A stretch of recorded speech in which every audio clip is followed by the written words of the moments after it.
and engine is then lifted into position. Lastly, the payload fairing, containing the spacecraft, is lifted and mated to the Atlas V rocket. Once assembled, the countdown begins with moving the rocket from the vertical integration facility to the launch pad. The trip to the pad is about 1/3 of a mile. Throughout the 20-minute trip, a payload van leads the move, providing communication with the spacecraft, followed by the ground van providing support to the rocket. The mobile launch platform supplies air conditioning, electrical, and propellant lines to the rocket. Trackmobiles at the rear power the convoy, which includes an environmental control system providing air conditioning to the payload and rocket, as well as a backup generator. Atlas arrives at the pad for fueling and other final preparations, and once fueled, weighs nearly 1.3 million pounds and stands 205 feet tall. And we might double box this depending on what's going on. Let me listen. Today's mission is just the start of ULA launches to deliver Amazon's Kuiper satellites to orbit. Let's learn more about Project Kuiper and what they've been doing to prepare for offering internet connectivity from space. It all starts with a countdown. But a countdown to what exactly? 6 years ago, we took on a journey to build the most advanced and the most modern communication system in the world. There are almost 3 billion people that don't have high-speed connectivity. Imagine if they had the ability to be connected just like you and I do, what they could do, what contributions they could make.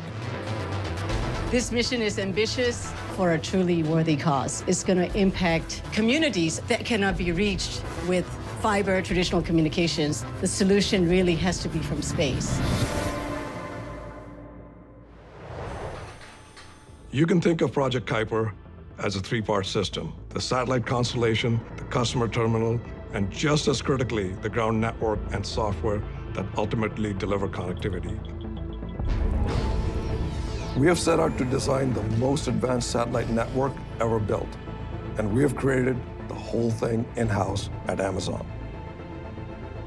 You need just about every technology area to contribute to build the satellite: the propulsion system, the solar arrays, the silicon, the phaser antennas, the optical intersatellite links. The team has to be innovative, agile, resilient as we're moving very, very fast. Building, testing, developing in-house has been an extraordinary ingredient. When we first proposed Project Kuiper internally, one of the first questions was, can you produce an affordable customer terminal? We knew that was going to be the linchpin of our system. The big breakthrough for us was combining transmit and receive antennas into a single aperture. No one had ever done this in the KA band. That let us pack a ton of performance into a really compact, really low-cost design. You sure about that? We're going to build tens of millions of these antennas, and we are well on our way. You sure about that? The design is done. We're now in the factory manufacturing it. We talk about the satellites and constellation, but Kuiper is a satellite constellation being operated as a network across hundreds of ground gateway terminals. Our ground network is spread out all over the world, and each site connects back to AWS. We already have a bunch of these sites installed everywhere from Australia to Germany, and more of them are coming online every month. There's a big difference between launching 2 satellites and launching 3,000 satellites. The past couple of years, my team has really been focused on how to achieve scale. Our own dedicated payload processing facility gives us the ability to control our own destiny. We've got the capacity to integrate up to 5 satellites per day and launch 3 simultaneous campaigns. Yeah, Heavy lift rockets have higher performance, so we can take more satellites to orbit on any given launch. All of our heavy lift launch partners have had a successful first flight, so that's been a pretty exciting thing for us to see because we made those investments years in advance. All of the pieces have come together to support that first launch, and the next one, and the one after that. It might not all go perfectly, but we have an incredible commitment to this project and an incredible team committed to its mission. All roads lead here, a countdown to launch. And with more than 80 missions planned, we're just getting started.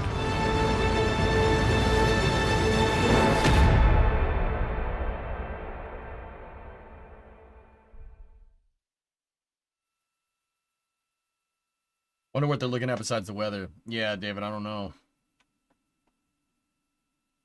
NSF sat L minus 40 minutes. What does that mean? I have no idea what you're talking about. Not gonna lie, happy to see this finally launching.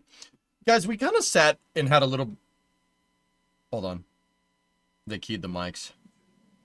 This is Atlas Mission Control. We are currently in a hold due to weather, and we are awaiting a new T0. Okay. The video is primarily for investors. You know what, Predominant? I've seen a ton of promo videos in this regard. You know what that tells me? Investors aren't very smart. That's what that tells me. That's what that tells me. Anyway, you know, they aren't true. 2008 should have told you that too. There were signs. There were signs. Whoever said investors were smart. Nothing. It's not that you know, nobody ever said that, Wiz. It's just, you know, kind of, I needed to see that for myself because some investor just said, "Oh, Amazon's is the first internet satellite constellation." They said no one's ever done this before, so it's got to be different than Starlink. Right? That's, you know, some bonehead investor took that hook, line, and sinker.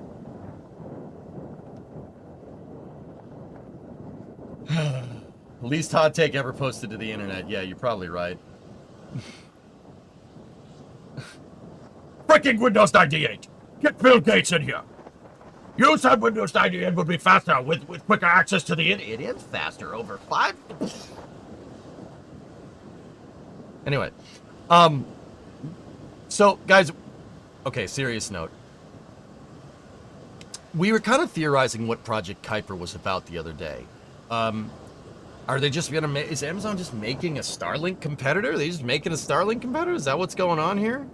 Well, yes and no. It's not necessarily about connecting end users, even though that definitely is something that you can do with a constellation like this.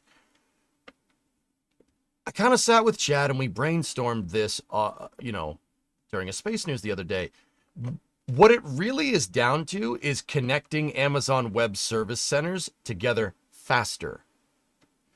If you can use an on-orbit satellite network to lower the ping between Amazon Web Service data centers, you're offering a service, you're offering a level of connectivity between your data centers that is frankly unmatched. Now, don't get me wrong, it's not that SpaceX couldn't do that with Starlink, it's just Amazon owns a lot more data centers than SpaceX does. Does that make sense? Starlink is more about end user connectivity. Project Kuiper very much seems like it's not about end user connectivity, it's about data center connectivity. Now, I had originally theorized that Amazon is looking to off-world their data centers, but that makes no sense because rad hardening a data center in the vacuum outweighs any pros of putting it up there in the first place. Radiation fries things. Data centers are about storing data. Radiation fries data in computers, not a good idea.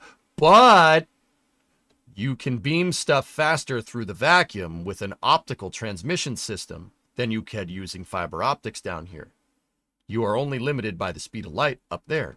So we theorize that Project Kuiper is there to connect Amazon Web Service data centers together faster. If Amazon can improve the bandwidth of information between their data centers, well, heck, that is a huge piece of backbone internet infrastructure. That is let's just say that's a big cash cow. Yeah, that's it. Yeah, bandwidth is big. Yeah, especially between your data centers, especially moving,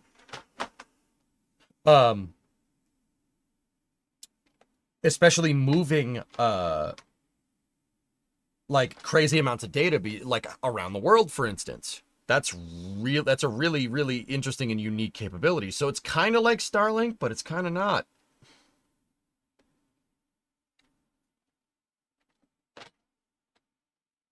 There's a pretty nasty system moving out to sea. Yeah, there's low pressure out there. I see it. You're the first person who I see who actually understands this. It's AWS, but in space. Yeah, it's not...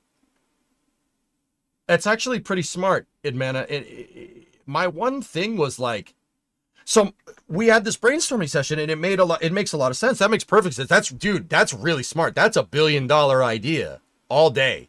It could even be $1 trillion idea all day, right?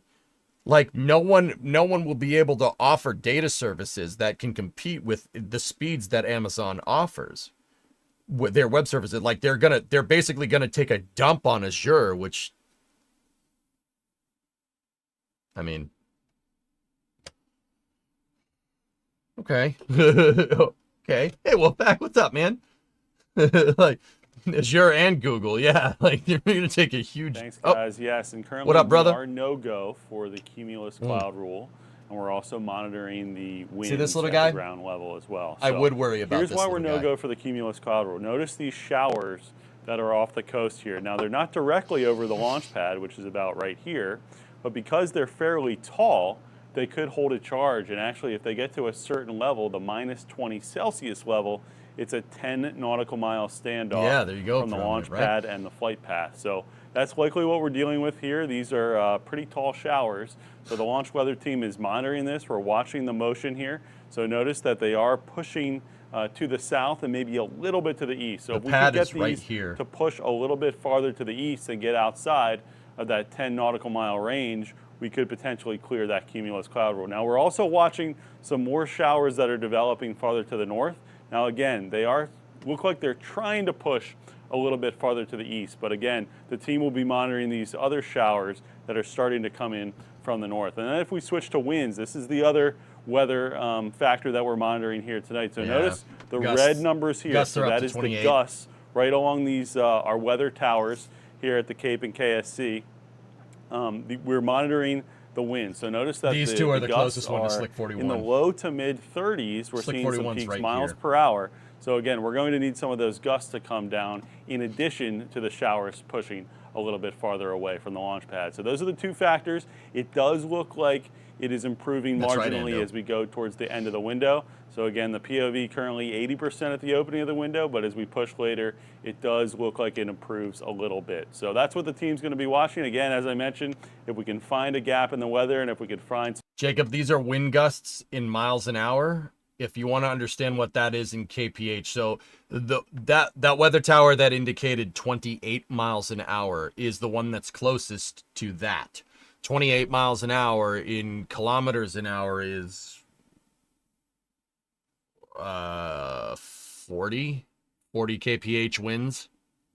That's not good. Yeah, you can't. Taking off in that could be a little bit of an issue. Too much UGA and not enough DUGA.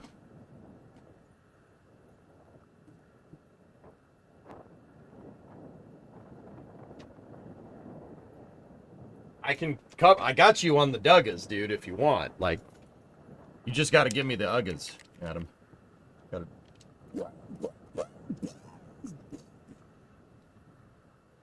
Sorry if you already answered this earlier, but have you seen there's going to be a Minotaur 4 launch? I didn't know that until you said it before, NG. It's slated to launch from Slick 8, first in 14 years. Nice. Oh, that was my knee. Actually, good Milwaukee. Actually, it's pronounced Milwaukee, which is Algonquin for the good land. I think one of the most interesting aspects of Milwaukee, is that it's the only major American city to ever elect 3 socialist mayors. Does this chat know how to party or what? Huh? Huh? Huh. Okay.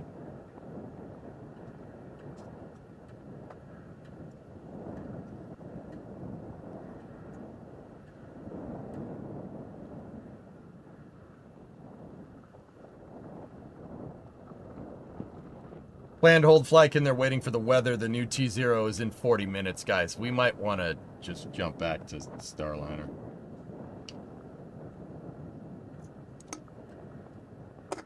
Wayne's World reference acknowledged and appreciated.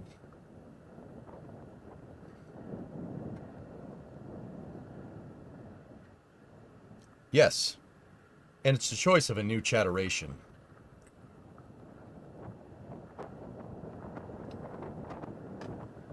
Oh, Burrito Terminator's here. I mean, hi, Taco. What up, playa? Atlas V can hold that long? Yeah, of course, Triad. Sure, why not? They can keep that there until they run out of locks in the huge locks ball that's behind this camera.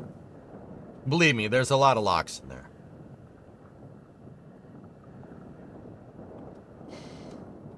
"22 knots, 40.7 kilometers an hour. That speed of wind is bad for the rocket." Yeah, that's not great. In fact, there's the weather tower right there that's picking up the wind speed. That's the one that was indicating 28 miles an hour in the weatherman's forecast. See that? Those are the weather towers. Balls. Yes. Oh, there's the locks ball. See it? See the locks ball? There is, in fact, way more locks in here than there is in there. That's because ULA does a locks topping. They basically just, they do slow fuel, and they just keep locks topping until that runs out. You know, they could hold it here on the pad for hours. Is that the no smoking ball? Yeah, I, in fact, would not smoke near liquid oxygen. Yeah, that would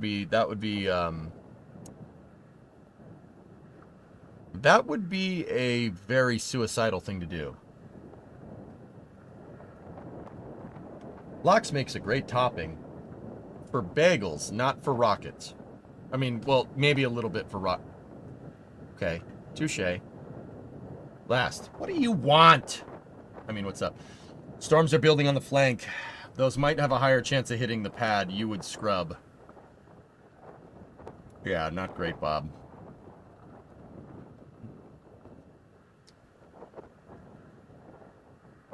Imagine an Italian father having to re-answer the questions that Rook did. And so that would have gone pretty much like this. Vaffanculo! Oh! Yeah. I know from experience, dude. If you know what I mean.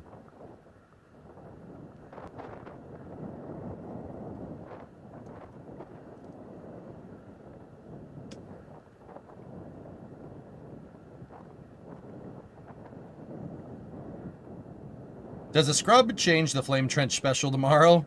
Oh no. Oh no. How did the confirmation go? It was okay. Cheeseburger. I will say I really do think I think Rook's gonna get it. I think he's kind of the right dude for the job. We didn't get into specifics. They didn't get into specifics too much. Long story short, what Rook wants to do is continue with the lunar program, right? But also, this is RLM11. But also go to Mars. RLM. The 4 Delta P values for LH2 are now back within band. Roger. You have a code to clear them. Active. You might want to check your hydrogen fill rates there.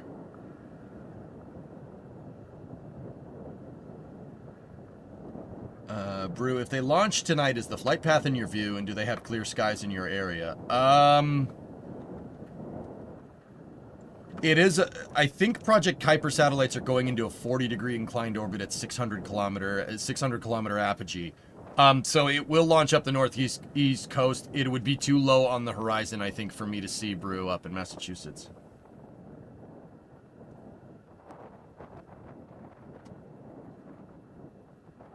AccuWeather is showing the system tracking south and clearing the flight path in about 20 minutes.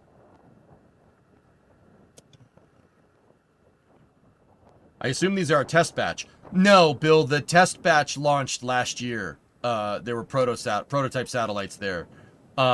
This is KA-01. It is the LC, this is RLM11. first Project Kuiper launch. RLM. 27 Alarms have on... been acknowledged. Roger. Yeah, acknowledged alarms on hydrogen topping. 27 satellites on board. How's Titan? Titan's great. When I took a break, Erudite, after the confirmation, I went down and hugged my puppers. What are these satellites for?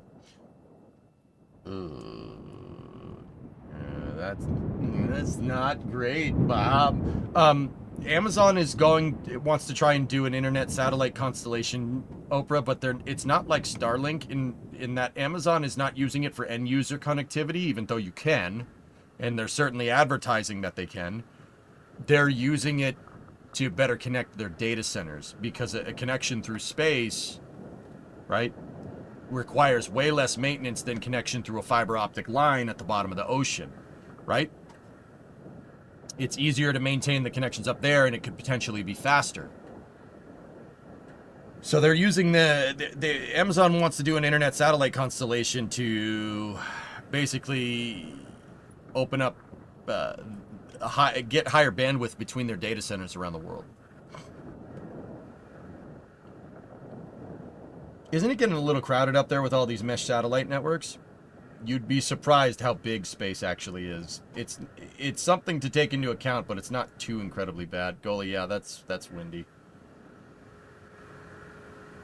Yeah, the benefits of not having a cable that goes through the water is not having to worry about somebody going up there and cutting the damn cable. Wiz, I agree, but I like the way that I said it. But you know what I mean. So better Twitch streams? I really hope so, Matthias. Yeah, that'd be good. Take the points on the map and imagine you had straight lines between them instead of connecting on the current cable network. Oh. Woof. What's this, Pragongagong? Wait. Does that mean if you're watching in Europe, that I'm at the bottom of the ocean right now?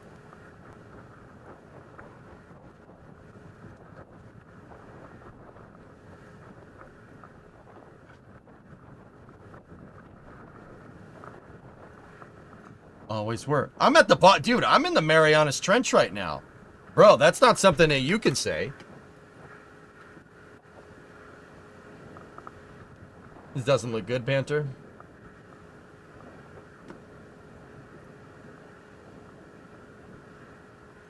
Yeah, dude. That's pretty neat. Walked away. Any update on securing the hold? 7:40 is the liftoff time. Bro, I'm at the bottom of the ocean right now. That's kind of cool. I'm being broadcast through a line that's at the bottom of the ocean. That's what I'm trying to tell you.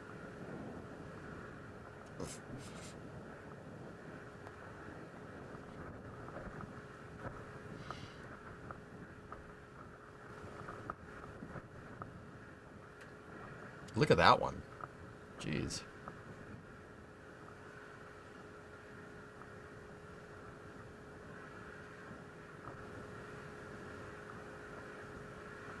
Lynn would have the cable connection. That makes a lot of sense.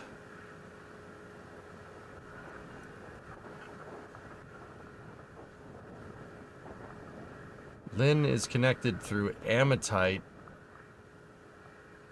to Le Porg. What? Did you know that in France, when a man is caught poaching ostriches, they shave his head and make him run backwards to cornfields? What happens if one goes offline? You can use the other ones. A lot of it goes out of the Brookhaven. Interesting. Island Park, Northport. Huh.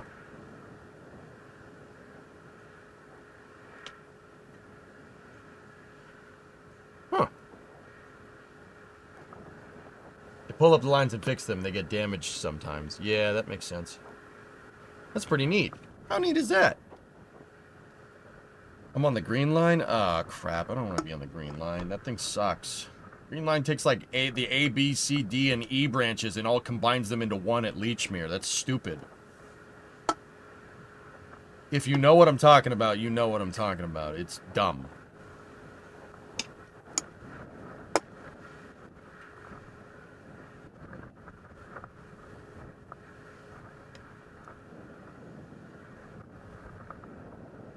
It's really annoying.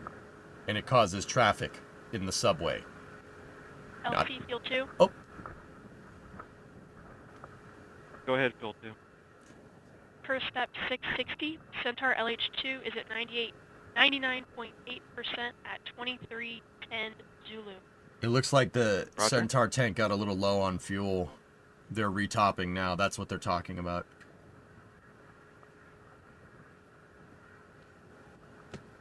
This is what they look like? Huh.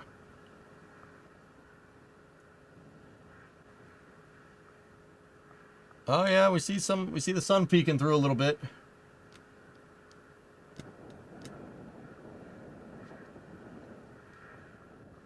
What flame trench special am I missing something? Oh, I'm building a Starliner for DOS to fly, Pat. It's based off of the Starliner conversations that we had on the last flame trench.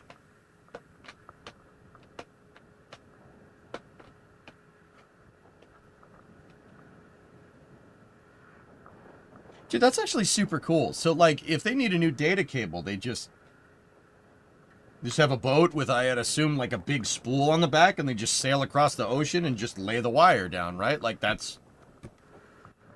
I'm sure... I actually know it's a little more complicated than that, but... Huh.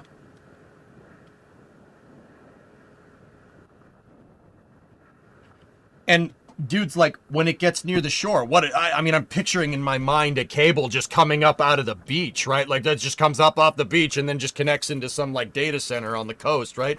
That's not how that works, right? Do they bury the line when it gets near the shore or something, and then it goes, like, underground somewhere?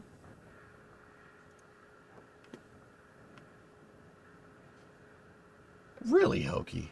Huh. Yeah, Cat 6 cable, like, sticking out of the water. Yeah, exactly, right? Let me see that video. Oh, yeah, look at that. Dude, okay. It's just a big... What the hell is that? Dude. Dude! Are stored before deployment. All right, gotta mute it. Whoa!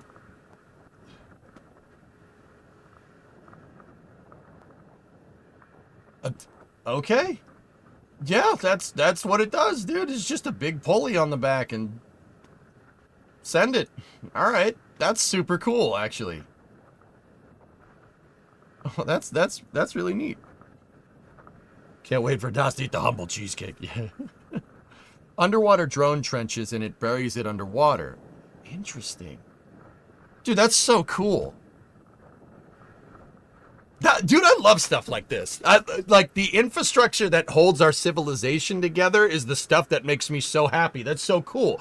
Because you know some dude just came along one day and was like, you know, this internet thing, we're gonna need ways to get it over to Europe.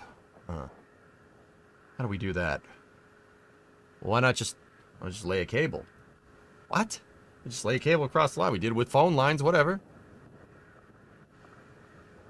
All right, cool. Like, all right, yeah, sweet, let's go. Like,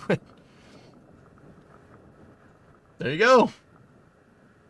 First cable was operated on the 10th of August, 1858. Granted, just a telegraph, but still, right? Yeah, it started with telegraphs, like I did with the telegraph and the phone. Frick it. Like, all right. In Maryland, when I lived there, they had a data cable coming up out of the water. You could see it from the canal. They probably fixed it now. It was in 2003 or 2004. Interesting. Huh. Ship anchors are the bane of undersea cables. Yeah. How many fiber strands in that bundle? Each end needs to be... Yeah, Kibbo. That's a monumental effort, dude. Who... Okay, all right. Ignorant EJ question. Who pays for this? I would assume ISPs invest in this because that is a pretty fruitful avenue, no?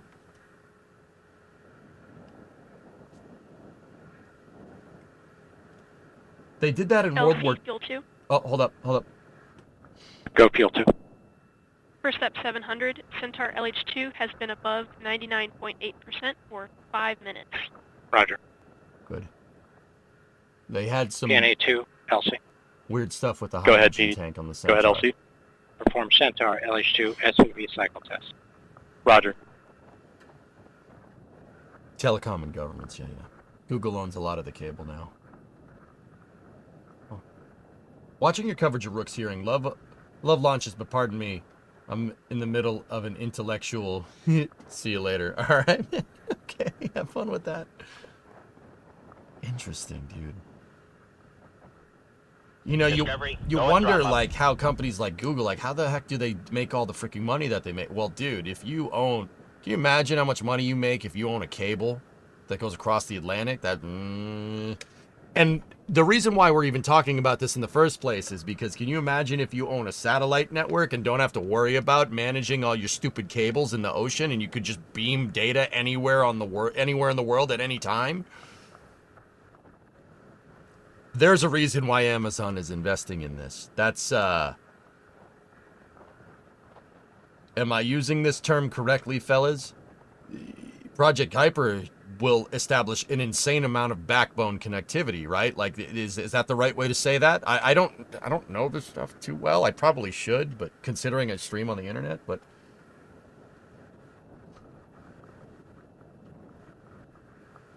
a lot of new fiber has been laid by Wall Street to London for high frequency trading. Yeah. Interesting. Sat maxing, indeed.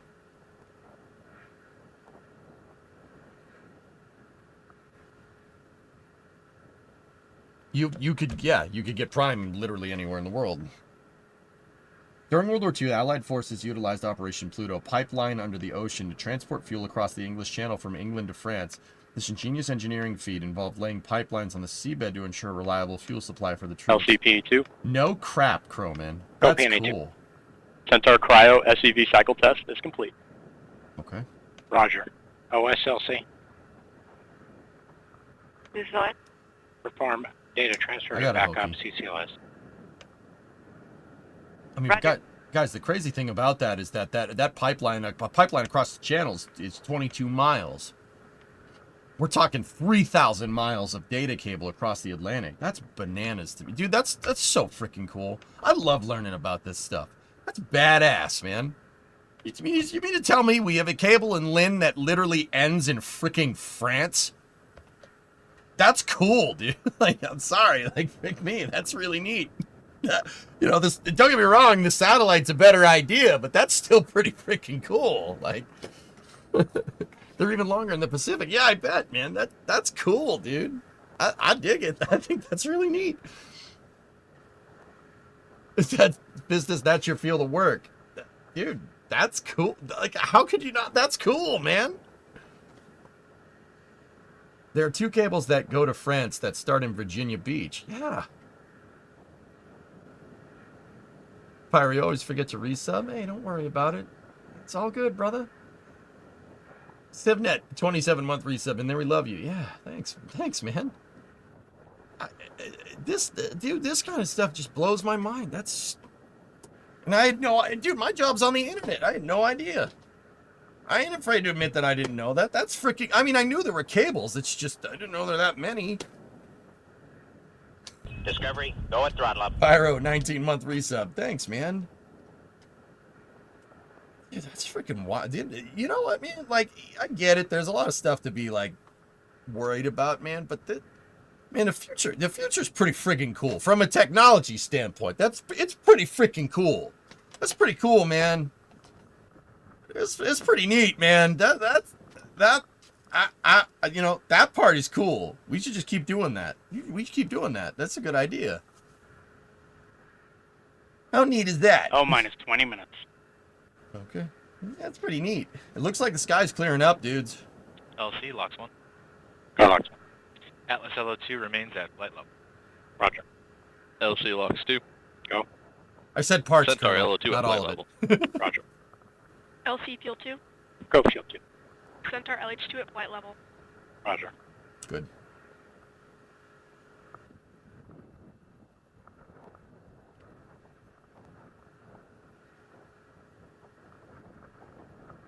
LC, this is LD on 1.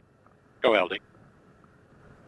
Please coordinate a new T0 of 00:03.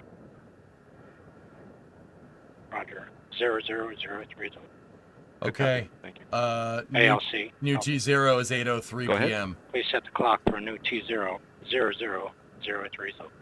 Oh, no. RCLC. Yeah. RC in 1. Yeah, 8:03. Coordinate with the range a new T0 of 0003. Roger, welcome. Interesting, Hokie. Yeah, David, I got it right. LD, LC at 1. Yeah, they were moving fast. Those clouds were moving quick. LD. Yeah, LD, our launch vehicle issues are resolved. We are just currently red on winds at this time. Thank you, LC. Yeah, anvil cloud. See it, weather guy. That's the anvil cloud. See, guys, how? Okay, look. See this cloud right here? See how it goes around, Countdown and then it clock has goes been down set like for this, and a it looks zero like it of looks like an 03, anvil. 000. Yeah, Roger. you don't want to fly into those. Bad All idea. right, for the team, for our new T0, L count is L minus 41 minutes. And SCI LC, channel 1.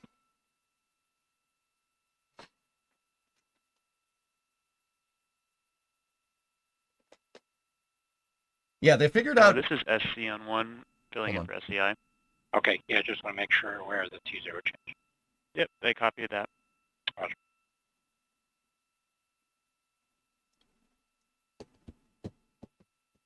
Yeah, Apollo 12. They tried that once in 1969 with Apollo 12, flying into a. So anvil clouds are something you don't want to fly into because the weather guy, correct me if I'm wrong, it's the charge on those clouds. The other thing is surface electric field rule. Apollo 12 gave us 2 launch commit criteria rules that we did not have prior. So anvil clouds, you don't want to fly into those. Notice how that anvil is still sort of tilted towards the Cape. That tells you the upper winds are blowing in that direction. Look at that. Charge and turbulence in hail. Yeah, you don't want to fly into anvil clouds. And then there's another rule that Apollo 12 gave us. It's called the surface electric field rule. You do not want to fly a rocket into a meteorological scenario where the rocket becomes the lightning rod. You don't want to launch when there's a lot of electricity around, like a lot of static electricity in the air. The surface electric field rule. Don't launch in a condition where and as you just heard, we do have a new T0 of 8:03 p.m. Eastern Time. We will remain in a hold due to weather and resume the show as soon as possible when we are closer to launch.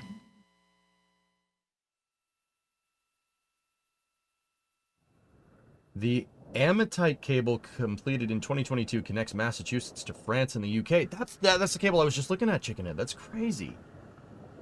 Anyway, you don't want to launch the rocket into a scenario where it could become a lightning rod. LC, RC, channel 1.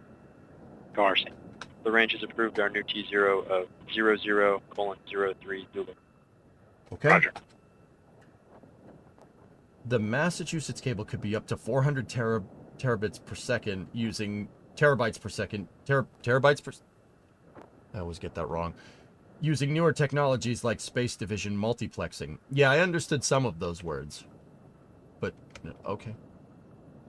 Bits. Yes. Capital B is bytes. Dude, once again, I should tell you how a carburetor in a rocket works. But yes, thank you for letting me know. Can I launch into a tornado? But what you can't launch into a tornado, but what if you spin launch from the tornado? It's a good idea, Yuri.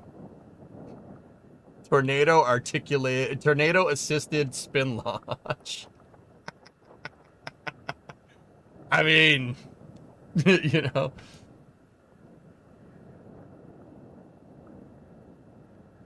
Hey, Forge, what's going on? Ah, hell no. Plot for Twister 2 leaked. Wait, didn't Twister 2 already come out? Isn't it called Twisters? I've heard of worse ideas.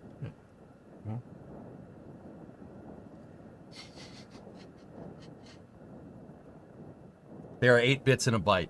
Dude, I know this, Cheeseburger. And guys, thank you for correcting me. I know bits and bytes. It's just one of those things in my brain that just goes, just pronounce it wrong, bro. Like, it's like, please, I really wish you didn't do that, brain. Brain's like, oh, no, I'm going to do it. I'm going to do it. You don't know the difference now. I'm like, oh, thanks, brain. I appreciate that one. Dick. You know? I've heard of better ideas, too. All right, that's fair. It's just one of those things that the neurons never connected up there right, you know?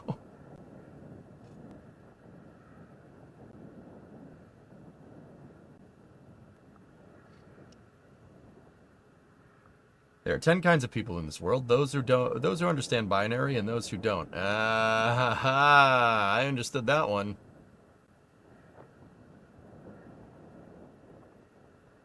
Pinky, are you pondering what I'm pondering? Well, I think so, Brain. But why do people make so many puns in EJ's stream?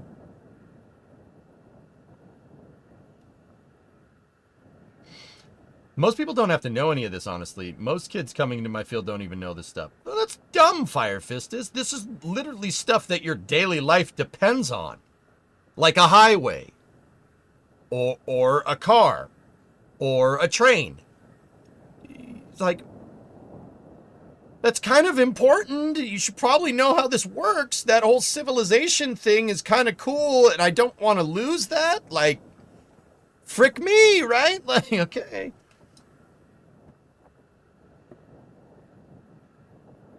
Like, you know, like, it's just saying, like, knowing how your power grid works, it's kind of important. Civilization is just a thin veneer. I know, it's like, oh. Man. What config is this? 551, Panta. Yeah.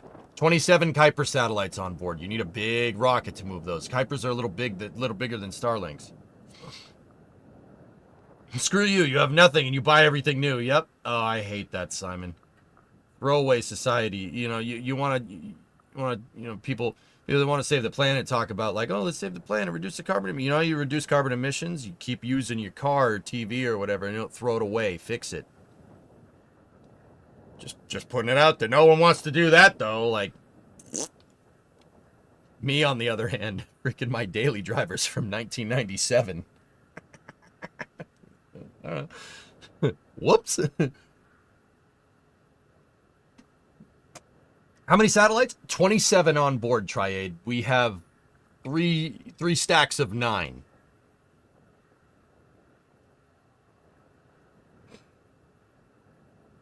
Wind is still a little gusty down there. Off-topic question. What's up? At what thrust level or range in meganewtons would you say it makes more sense to sea launch rather than make a land pad that can survive that? Erudite, that's too much of a general question. It depends on launch vehicle requirements, dude. It really depends on what you're doing.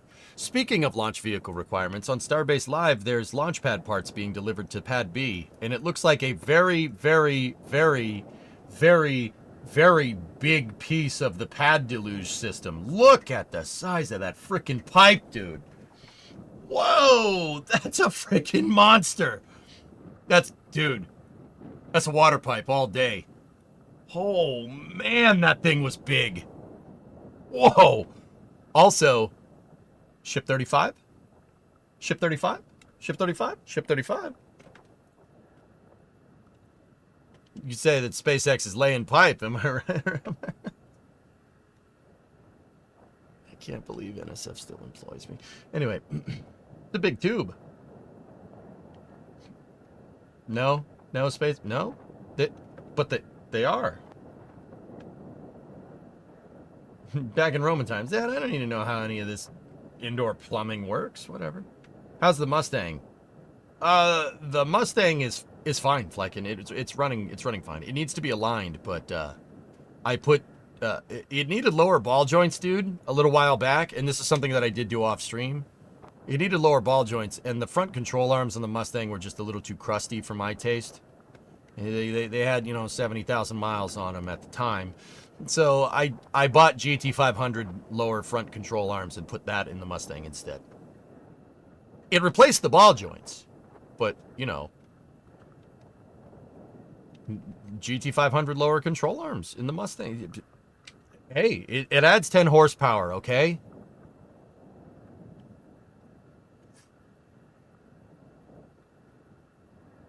I hope that's not 35, otherwise we ain't seeing a launch anytime soon. Hey, I said forget about it, cuh. Lower crusty ball joints.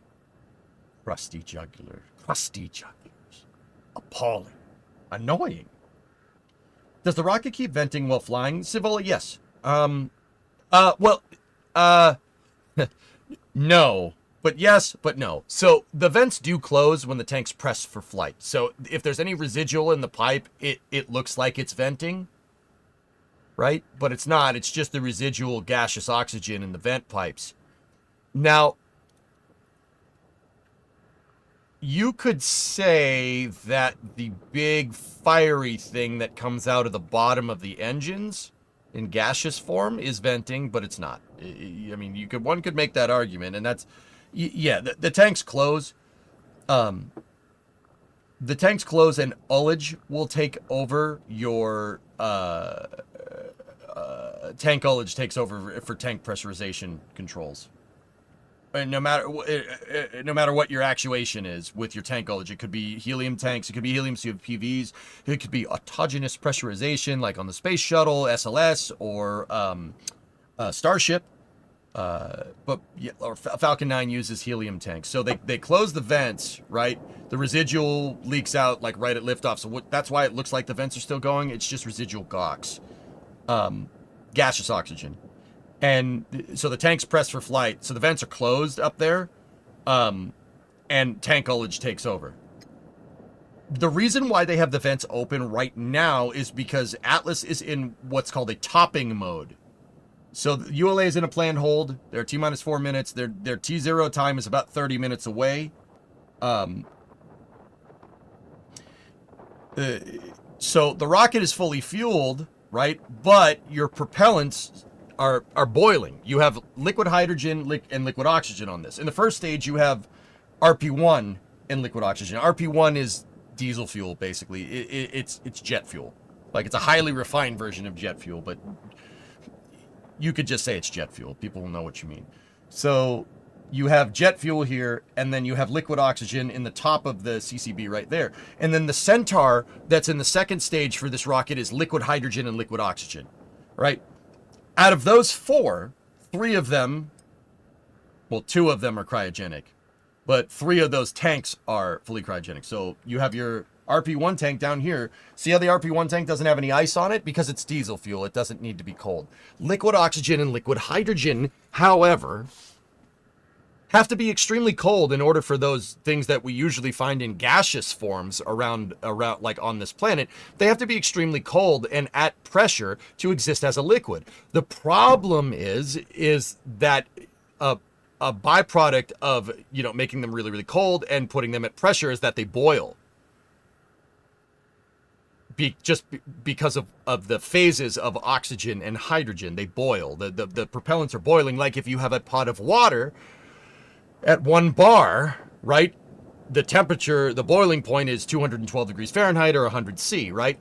But if you're at sea level, that's the case. But that's not the case if you're at altitude. The boiling point changes because of pressure, right? It changes pressure and temperature. Same deal with these. In order for liquid oxygen to exist as a liquid and liquid hydrogen to exist as a liquid, they have to be super cold and at pressure. That changes the boiling point, and so your propellants are actually boiling inside of the tanks, right? So if they topped it off, they're like, okay, we got a full tank of gas, let's go, hit it. It's 106 miles to Chicago, right? No, that doesn't work here. If you did that and you waited a little bit, you would have no propellants in your tank. They boil off. Just like if you have a pot of water on the stove and it's boiling, it'll boil off, then you'll have nothing. And then you're just heating a pot, right? Eventually, it'll boil away. That's why the vents are open. Now, two things. There's two vents, distinctive vents on Atlas right now. There's the upper stage LOX vent right there. That's the Centaur LOX vent. And then down over here, it's kind of behind that cloud right there. That's the Atlas first stage liquid oxygen vent. The hydrogen, there is no vent line for that is up here. The hydrogen vent comes in the form of a flame that's actually behind this tower over here. Why? Well, okay, so first of all, you think sand is bad? Hydrogen gas is coarse, very fine, and it gets everywhere. Hydrogen, when it turns to gaseous hydrogen or GH2, gets it always goes where you do not want it. So just like a pilot light, if you have a gas range in your house, right, you go to turn it on and you have a little gas flame going there. You need a gas flame for the hydrogen to vent and keep circulating, because if you just had a hydrogen vent up here, well, first of all, you'd have a gaseous hydrogen vent next to a gaseous oxygen vent. That's asking for trouble. If you're a Texas tank watcher and you've watched the NSF streams for a long time, do you remember SN4? Well, the methane, if it was methane, it'd be igniting the flare, right? That's why you don't want to vent liquid fuel, cryogenic liquid fuel in a gaseous form next to cryogenic oxygen in gaseous form. Like that, you don't want to do that. SN4 happens. If you don't know SN4, Google SpaceX SN4 and watch. It's like the 4th of July up in there. So the hydrogen goes into a purge line that actually goes down here and it goes over there. You'll see it. It looks like a big birthday candle. Because if you don't give a place for the hydrogen to vent, it'll find a place for you. And that place that it finds is probably going to be a place that you don't want it and cause an explosion. Now, keep in mind, SN4 was using methane, not liquid hydrogen, like the Centaur upper stage here. Centaur on Atlas is using hydrogen and oxygen. Starship SN4 was using, and Starship still does to this day, it uses liquid methane and liquid oxygen. Liquid methane, though, is very, very similar to liquid hydrogen. The only difference is one carbon. Okay, methane is CH4. Liquid hydrogen is liquid methane is CH4. Liquid hydrogen is just H2. So a little bit different, right? So the hydrogen vent is over there, and your GOX vents, your gaseous oxygen vents, are there. Because the propellants are boiling, right, they have to keep topping off the tanks. You'll hear them say, like, oh, yes, first stage LOX topping is complete. First stage is in circulation topping mode, right? What that means is because your propellants are boiling, the vent lines are open, the propellants are boiling off, right? And you keep filling it up as the propellants are boiling off. So when you are ready to go, when you finally initiate the count, you can close the vents and have a full tank of gas and send it up into space, if that does happen today. It's still a little windy. Look at that light. So, Savola, the vents are open because of topping purposes. They close basically right before the thing launches. It does look like they're venting, but they're not. Boil off in space equals leakage. Well, the interesting thing about space is you have boil off up there, right? You can open the vents, right? But if you open the vents, you lose ullage pressure in your tank and you won't be able to feed. If your pressure goes too low, below flight levels, whatever your flight level pressure rating is inside of your tank, you're going to lose. Please don't. I'm just using the proper terminology. I know someone's going to go, if you lose your tank ullage on a stage that's up there, you lose the proper head feeding pressure into the engines. Remember, the ullage gases inside of a rocket are used to pressurize the tanks to get the proper feed rate or head pressure inside of the pipe so they can feed the rocket engines correctly. All right? Think about it like, you have a drink. You're drinking through a straw, right? And, while you have a lot of drink left, right, you're just drinking all whatever you're drinking in there, juice, right? And then when you get to the bottom, it makes that sucking, that noise. It doesn't sound like that, but you picture that noise in your head. I can't make that noise come out of my mouth, but you get the idea. That I can't do it. I can't make that noise. It's still funny though, right? You get the idea. You do not want that happening to your rocket engine. And the way they maintain that, the way they make sure that the rocket you don't get something that's not liquid fuel and oxidizer going into your rocket engines, they do it with ullage pressure, right? So there's gas in the tank that's there to keep the tank at pressure. Well, and also that gas is not pushing on the fuel. The acceleration of the vehicle does that, but it kind of keeps your propellants all settled, and it makes it so you're feeding at the right pressures throughout the entire ascent regime.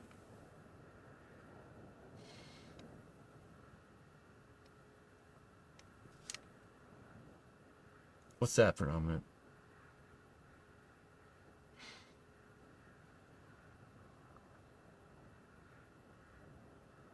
At Fuji? I don't like Fuji. That track sucks. But if I go to Japan, dude, we'll go. But EJ, make the sound a turkey makes. See, there's the birthday candle over there. See it? See the purge flame? That's the gaseous hydrogen purge flame. Hydrogen is being circulated. Liquid hydrogen is going into Centaur. That hydrogen is boiling off, right? It's turning into gaseous hydrogen, and they're vacuuming it up. That purge flame is basically giving a vacuum for the vent lines to suck the gaseous hydrogen out of the stage.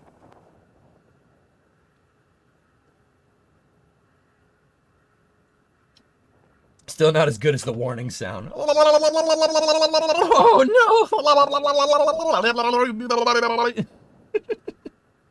I can't, dude. I can't make that noise. I've tried to replicate that noise. I can't do it, man. I don't know how that sound came out of my mouth.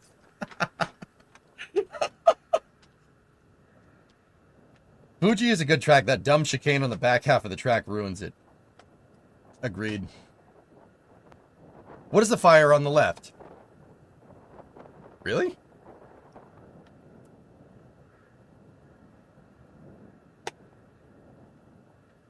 Coulthard, did you just pop in, dude? It's not a big deal. I don't care. I just got done explaining what that is. That's your hydrogen purge flame, dude. wait, really? Are you serious? I just told you that a moment ago. that over there is your hydrogen purge flame. Atlas V is using a Centaur. Centaur's liquid hydrogen and liquid oxygen. Now, the liquid oxygen just gets vented overboard. No one's going to make a big deal out of you venting more oxygen into the atmosphere. I don't think anybody cares. You vent hydrogen into the atmosphere. It is a greenhouse gas. minus 20 minutes. It is a greenhouse gas. Obviously, Captain Planet will come and kick you in the scrotum if you do that too much. You don't want to do that. That'd hurt. No, but more importantly, you do not want to vent gaseous hydrogen next LC, this is LD. to gaseous oxygen. Go, LD. It'll cause an explosion. Please coordinate a new T0 of 00:22. Launch window moved back to 22 past the hour. So... Roger, 0022 Zulu. Okay. Good copy. So there's... ALC. Go ahead. Please set the clock for a new T00022 Zulu. Roger. RC. RC on 1. Please coordinate with the range, new T00022 Zulu. So they pushed it back Roger, a little welcome. bit. So right there, and I'll just add more that I didn't add, Coulthard, because I just explained it, but I'll explain it more with more information for the people that just heard it. See this thing right here? See that white line? That is your GH2 purge line. That's what that's called. That GH2 line goes down here. LC, ALC. It goes into the pad. It goes. Contact clock has been set for new T0 of 00:22 Zulu. Roger. All right, for the team, we're at L minus 37 minutes. Okay. So your GH2 vent goes from the top of the Centaur, because with rockets, you fill liquid fuel from the bottom and you vent on the top. The vents are usually on the top of the tanks. With Atlas, the LOX vent is actually down here. It's down low. Whatever. So that's your GH2 purge line. It goes down here through the umbilical tower. Right, it goes underground. It pops out right there. See that pipe right there? LC. That's actually RC. That's actually the Roger, GH2 vent line. T000:22 has been coordinated approved by the range. And then it goes behind here, and then it goes to the purge flame. Now, once again, why a purge flame for hydrogen? You don't want to vent that over here. If it mixes with your gaseous oxygen, you're creating basically vapor, the same type of vapor that gasoline makes. Like, you ever fill your car up with gas and you kind of look, when you pull the pump out, you kind of look and it's kind of, you see the blurry heat phenomenon thing going on there. Those are vapors that have atomized with the atmosphere. That is very explosive. Atomized gaseous hydrogen and gaseous oxygen is what the rocket engine makes, and a lot of fire comes out of the bottom. Coulthard, if you don't give your hydrogen a place to vent, because it's going to vent, you have to vent it because your propellants are boiling. If you don't give it a place to vent, it'll find a place for you. And if you don't give it a place to vent and burn off, it'll find a place to do that. That's not where you want. So yeah, see it right there? That's the birthday candle. That's your hydrogen purge flame. Anytime you're moving hydrogen commodities around on a launch pad, that flame should be turned on. Now, the interesting thing, quick fun tidbit, okay? If you look over here, you can't see it. It's kind of behind one of the lightning arresters over here. That's what these towers are. Those towers are there because you don't want lightning hitting your multi-bajillion-dollar rocket with a lot of fragile electronics on it. If you look from where this camera is over here, there is a LNG purge line. The LNG purge line is because Slick 41 is equipped to launch Atlas and Vulcan. Vulcan is using liquefied natural gas. They're using a methane, propane, butane mixture, LNG. I don't know what the ratio is. They probably tweaked it to get more performance out of BE4s or whatever.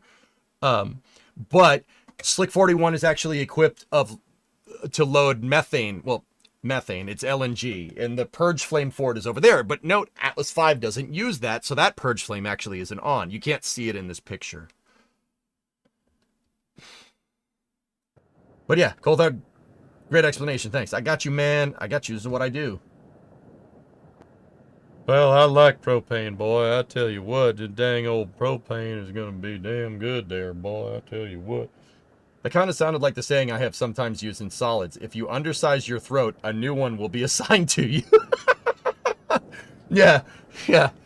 If you don't take into account physics will, physics will make your engineering work in one way or another, Cyborg. That's applicable. Yep. Hey, Drunk Soul, you're new here. I've seen you in here before, dude. What's up? I'm an aerospace student at Embry-Riddle. I just found your streams trending on the front page. Can I ask aerospace questions? I'm still a junior, so if I'm being annoying, tell me. No. Drunk Soul, you probably know more about aerospace engineering than me. 2, I know Embry-Riddle. I know a guy that ran the master's program there for a long time. He's a good buddy of mine. 3, I want to teach people about aerospace because aerospace is freaking gnarly. It's really cool. 4, ask any question you want. I don't care. If I can't give you the answer, there's enough people that work in the industry here that absolutely can. Oh, this is space. I'm in space. Yeah. Okay, so what's your question? How do you regulate the pressure differential in a constant cryogenic feed loop? I'll rephrase my question. How does it regulate boil-off metrics while not damaging the structural rigidity of Centaur since it's a pressure-stabilized balloon tank? So what does it feed into the management loop? Fuel temperatures. Okay, all right. More technical than what I usually get. So, you want to move something around here. What's your manner of actuation for doing this? Temperature differential is how you move commodities around on most launch pads. Or a pneumatic actuation. I would recommend probably not doing that with liquid oxygen or liquid hydrogen. It's boiling already. So using gas to move around propellant that wants to become gas, probably not a good idea. Once again, Drunk Soul, you probably already know that because physics, but just in case anybody else didn't. So they actually heat up the propellants. There's heater coils in the tanks, and that heat pressurizes the tanks and gets you to move the propellants around. So now, in terms of your vent line, right, you have your boil-off rate. So what's the rate for this volume of propellant? What's the boil-off rate? Well, you want your vent line to impinge on that gas, right, to keep the whole loop kind of going, right? Not by much, though. You impinge on your vent too much, you're going to overpressurize your Centaur, and then it pops like a balloon. But you know good and well, if you oversize that vent line, you will unpressurize your Centaur, and it will pop like a balloon. Well, it'll deflate like a balloon, let me put it that way, right? So the boil-off rate is really what determines this. The boil-off rate kind of... I know somehow and this is where my knowledge really runs out. I know that's correlated to your feed rate. So how much heat are you introducing into the tank to get the propellants to move, right? This is just an EJ stream. Yep. H2 is actively flowing in the pipe and the flame remains at the exit of the pipe. If the mass flow rate gets too low, the flame would be able to propagate backwards and go big boom. Yeah, we don't want that. What is the difference between an SRB and an SRM? naming convention, Imperial.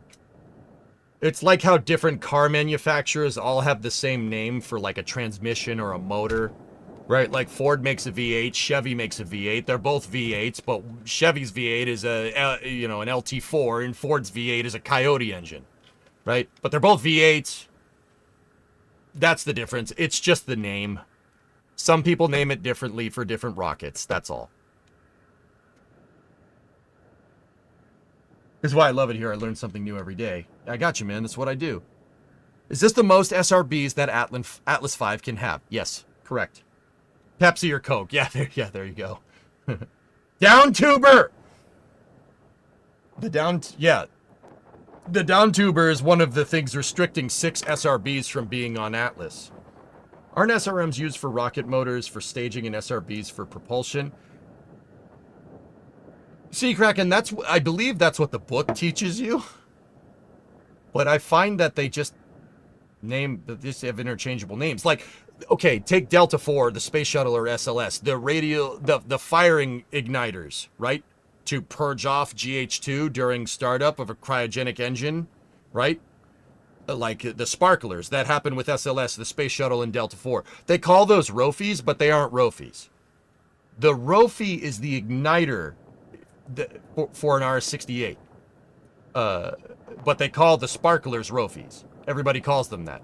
Radial outward firing igniter.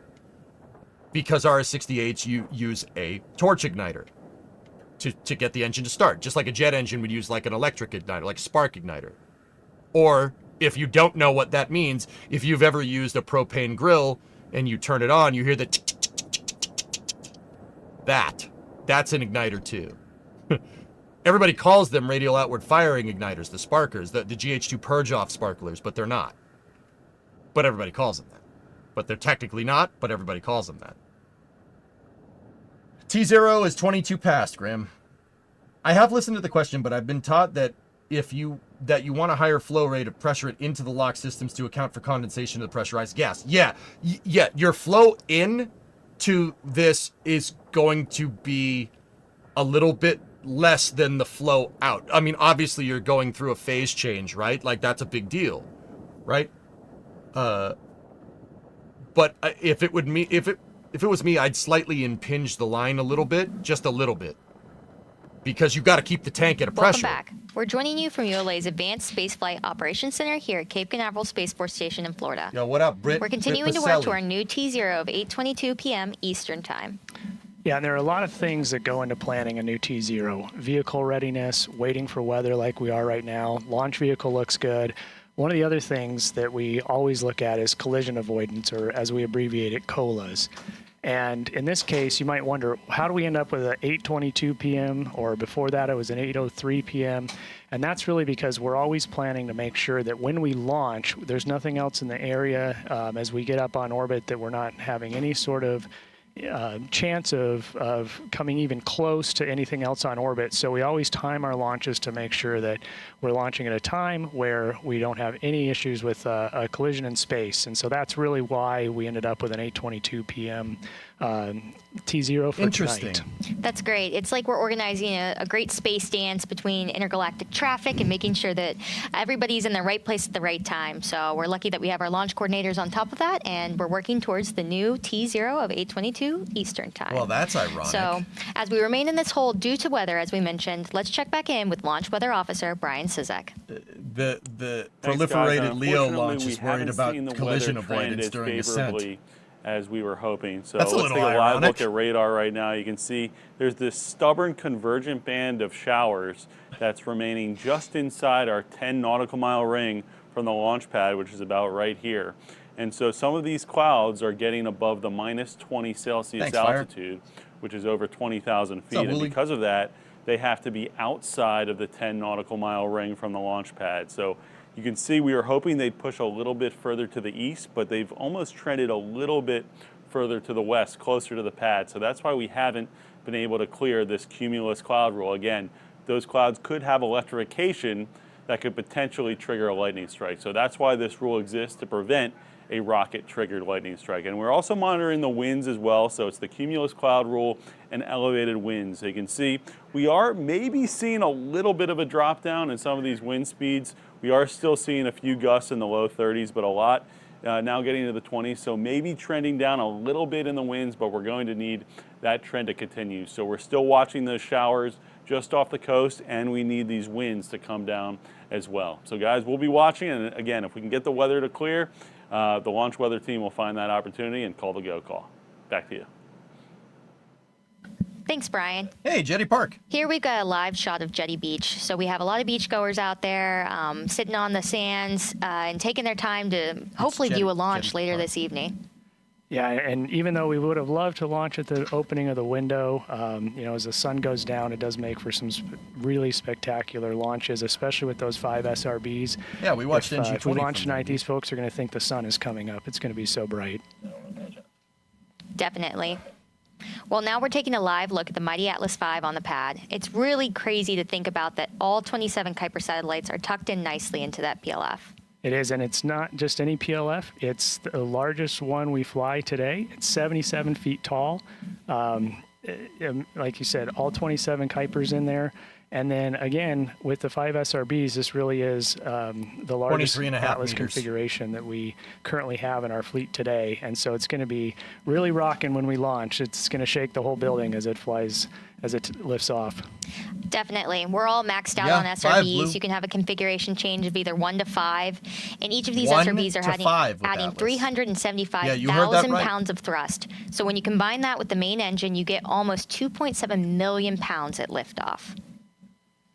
And we just saw the SRBs there. Now we're looking at an engine shot. You can see the 2 engine bells of the RD-180 as well as those 5 SRB nozzles. That's RD-180 number 93. The 93rd RD-180 to be produced. So that says RD-180, rocket engine 180, number 93. I don't know what the T stands for, but we'll light up. You'll see all that fire and smoke come out, and then hopefully we'll see a grand Atlas liftoff into the horizon. And now the boil off. Again, we talked about the liquid oxygen. So the SRBs, you guys asked a lot of questions about those things. Yes, there's 5 SRBs on Atlas. Atlas can carry anywhere from 1 to 5, depending on the configuration. Yes, you heard that right. 1. Okay, how do they do that? The RD-180 has 8 degrees of gimbal range, meaning that if the engines are pointed straight down, they can go 8 degrees in either direction, this way or that way. So that gives Atlas the ability to launch in an asymmetric configuration. Now, a lot of people said the SRB nozzles look bent. The solid rocket booster nozzles are there to push through the relative center of mass. Now, keep in mind, as the rocket flies higher, its center of gravity does change because your fuel tanks drain. You're draining fuel out. Mass of the vehicle changes very quickly. Remember, like we were talking about earlier, you drain the fuel out and you replace it with gas, right? To maintain tank pressure. You don't want to have a high delta P on your tanks during ascent. That would be bad. You don't want the pressures to change. Bad. Yeah, bad idea. Right? So the SRB nozzles are canted out for stability. They're pointing through the center of mass. Now, those nozzles on the SRBs are fixed. They don't move. The RD-180 gives you all of your thrust vector control for stability. But because you have such a wide gimbal range with the RD-180, you can afford to launch asymmetrically. Atlas can launch with 1 SRB, it's fine. It could launch with 2, it could launch with 3, it could launch with 5, like what you see here. There's 2 on one side, 3 on the other.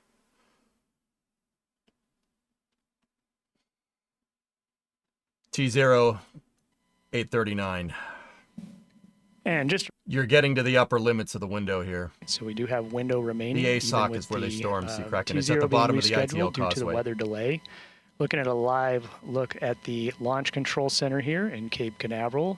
Engineers all continuing to intently watch their data throughout the hold and monitor the vehicle as we proceed through the weather delay. So, NG, they're definitely not flying the RD-180s. There's nothing like being on console, Caleb. Yeah, that RD-180 was showing a 23 serial number, but that's probably the T. That's at the end of that. The T is the variant. It is a T. In Russian, a T, the letter T is the letter T. It's the same thing, same letter. So that's the 23rd T variant of that engine, because yeah, there's been hundreds of Atlas launches, and yeah, so that's the 23rd T variant. Excuse me, I should have clarified that, but I wasn't 100% sure on what that T meant, so I didn't want to, you know.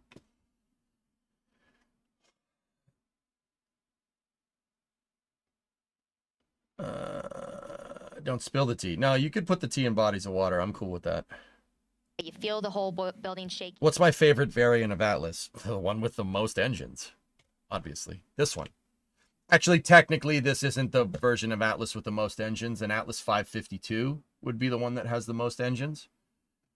5 SRB. An Atlas 552 has 1 RD180, 5 SRBs, and 2 engines in the upper stage. That's technically the one with the most get up and go behind it. But yeah, 551 is still pretty damn good.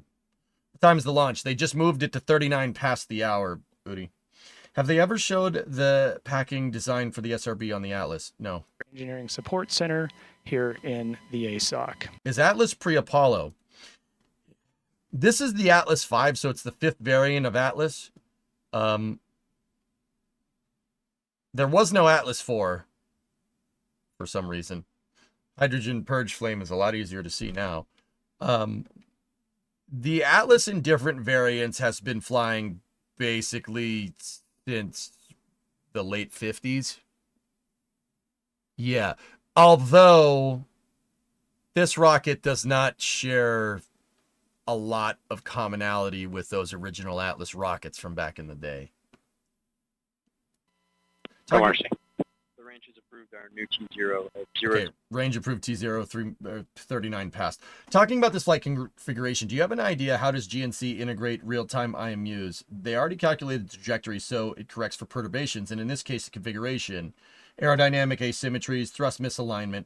How does it correct for it? Also, Rocket Lab did a talk at our campus the other day and said something about GNC calculating a modified trajectory to bypass the ascending node convergence of Starlinks over New Zealand. Do they load a catalog of on-orbit debris? Yes. That's you're coordinating with the range, Drunk Soul. That's what does that. Now, in terms of trajectory modification, Atlas 5 utilizes a phenomenon called RAN steering, right? The right angle of ascending node, one of the 6, variables for defining orbits, right? Basically, the computer understands if it launches at a different time that it's going to need to adjust the trajectory in real time. So if it launches at 39 past instead of 4 past the hour, there's Vulcan. I was like, where is it launching? No. The onboard avionics package that ULA uses, and frankly, most people do this. ULA is the only one that talks about it, though. Uses right angle of ascension steering. They calculate off RAN, like what you were saying. That's right. And that coupled with a timer, it allows them to adjust the trajectory criteria in real time. Now, it's not plotting a new flight trajectory right off the bat, dude. It's not doing that. The trajectory is preloaded via simulations for the entirety of the launch window. All right, it's not doing it in real time. But could we get to a level someday where it does do it in real time? Well, sure. Enter relative navigation, which is a little bit of a different thing than inertial guidance, right? Relative navigation is, modifying your trajectory in real time based off of visual inputs to your avionics package, right? Literally a camera, like a pilot would look out a window. That's kind of the new hotness, dude. But yeah, this doesn't utilize that for RAN steering. It's all predetermined. Your trajectory analysis is predetermined correlative to the launch window. That's another reason why launch windows exist. I'm pretty sure that was right, Drunk Soul. Please, chat, fact check me just to be absolutely sure.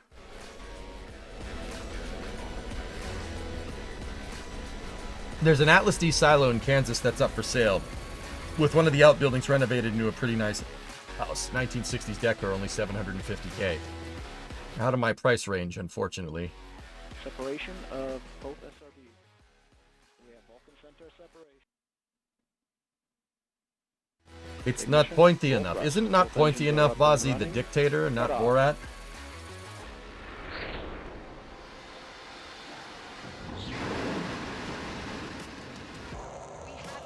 Will we be able to see the launch from North Carolina? Yeah, Troy, you'll get it. Absolutely.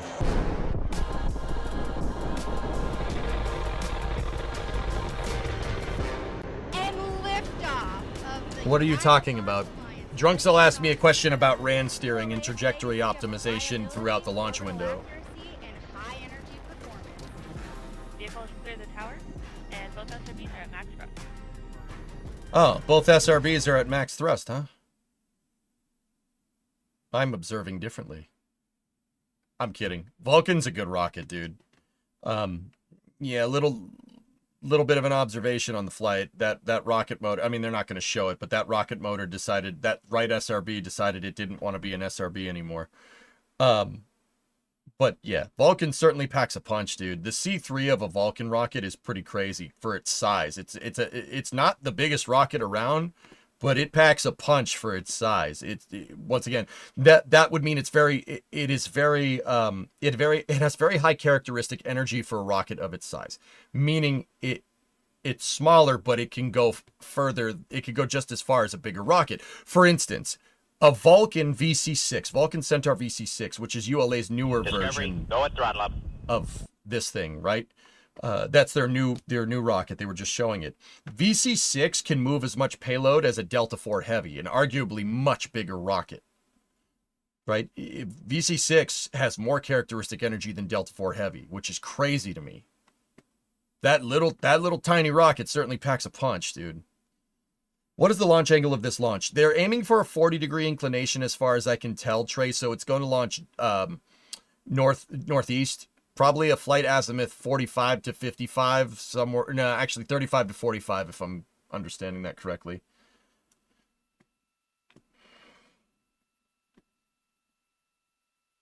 If Soyuz gets delayed, does the pad rotate in order to correct it until it's off the pad since Soyuz doesn't do a roll program? The newer versions of Soyuz do, in fact, do a roll program.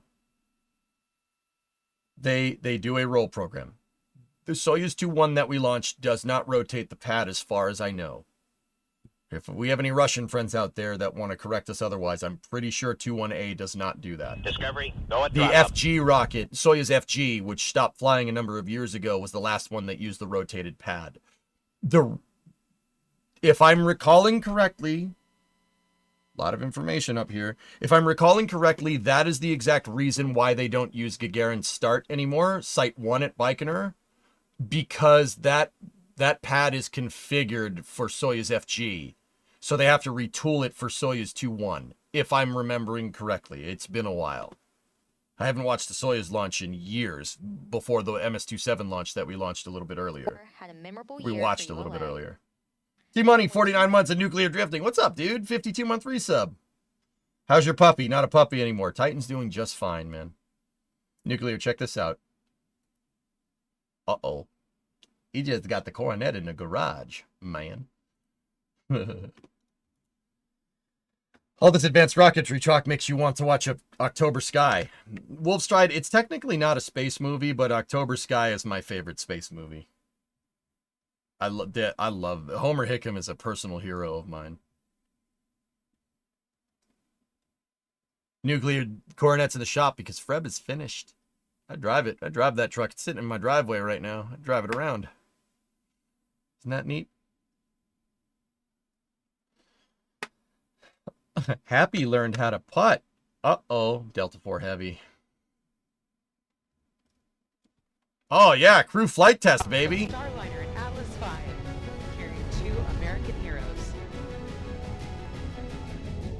How's the truck handling? I got you, man. Truck's fine, man. Truck runs. I drive it. For the United States Space Force on ULA's 100th National Security Mission. Yeah, see, Kraken, we watched MS-27 do a small roll. It wasn't a lot, but it did a small correction. Rocket Boys from West Virginia, that's right. Like I said, man, Homer Hickam's story is such an inspiration to me, dude. It's one of my personal heroes, man. Like that and John Young, you know, and Tom Brady. Sorry, I'm a Patriots fan. I don't know. You hate me. I don't know. Do people still hate the Patriots? Like, I don't even know. I think people hate Kansas City more nowadays, but who knows?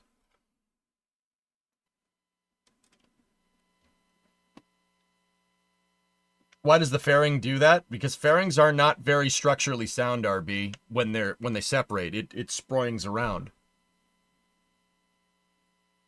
Fun fact, did you see those cables that came off the fairing? Here, let's back it up a little bit. You see those cables that came off the fairing? You know what that is? That is telemetry sensors right there. That is actually like a data cable that ULA uses to get telemetry from the fairings post-separation for a split second.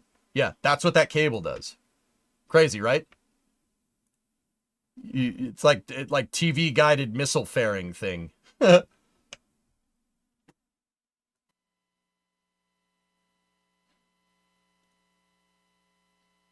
still hate the Pats from 10 plus years of playoff trauma as a Chargers fan. Oh, come on. We didn't even beat you that many times. Be quiet. Be quiet. Do you find it odd that ULA doesn't have some long-term goal like SpaceX or Blue Origin? Well, they do with Project Kuiper. EJ, if I recall correctly, Centaur is something that I think Falcon doesn't have. Maybe it was added later. Centaur has an FTINU, a fault-tolerant inertial navigation unit. Its job is to correct for asymmetries in misalignment. Centaur This is Atlas Mission Control with T-minus 4 minutes and holding. Atlas rockets have launched many of the world's vital space assets. Let's take a look at the impressive legacy of the Atlas family of rockets. Yes, let's. Centaur can also actively calculate excess performance from the first stage if available. About the orbital catalog thing, yes, they preload orbital catalogs, but the trajectory modification is done when Centaur switches to closed loop. Closed loop would be done well after staging, though, Drunk Soul. Am I incorrect in this? I'm asking if its flight computers are redundant. I actually don't know the answer to that question, man. To be honest, I don't know if Atlas's computers are flight redundant.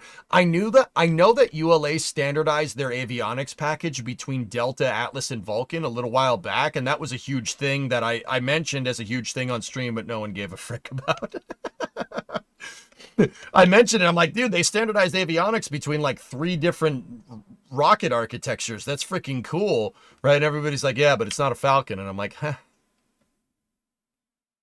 Yeah, all right. On warhead to a target 5,500 miles away. Their answer, which became known as Atlas, was the top national priority in 1955. As the race with I was at Starliner's launch a while back. Didn't the flight computer fail or something?